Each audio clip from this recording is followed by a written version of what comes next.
1000 years క్రితం రాజారాజా చోళ కట్టించిన ఈ టెంపుల్ గురించి మీకు తెలిస్తే ఖచ్చితంగా షాక్ అవుతారు. అదే తంజావూరులో ఉన్న బృహదీశ్వర టెంపుల్. ఈ టెంపుల్ హైట్ వచ్చేసి 217 feet. ఈ టెంపుల్ కట్టడానికి 1,30,000 tons ఉన్న గ్రానైట్ ని వాడారు.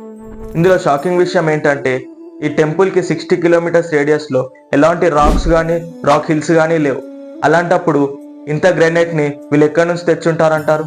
3000 ఎలిఫెంట్స్ సహాయంతో ఈ గ్రానైట్ రాక్స్ ని ఇక్కడ తెచ్చుంటారని ఆర్కియాలజిస్ట్ చెప్తారు. ఈ టెంపుల్ ని పజిల్ టెక్నిక్ యూజ్ చేసి కట్టారు. అంటే ఎలాంటి సిమెంట్ వాడకుండా ఒక రాక్ పైన ఇంకో రాక్ ని పెట్టి కట్టారు. ఇలా కట్టినా సరే ఈ టెంపుల్ 1000 years నుంచి 1 degree కూడా టిల్ట్ అవ్వలేదు. ఈ టెంపుల్ శిఖరం కోసం 81 tons ఉన్న సింగిల్ రాక్ ని యూజ్ చేశారు. ఇందులో ఆశ్చర్యపరిచే విషయం ఏంటంటే క్రేన్స్ లేని కాలంలో 81 tons ఉన్న ఒక రాక్ ని 200 feet పైన ఎలా పెట్టారని.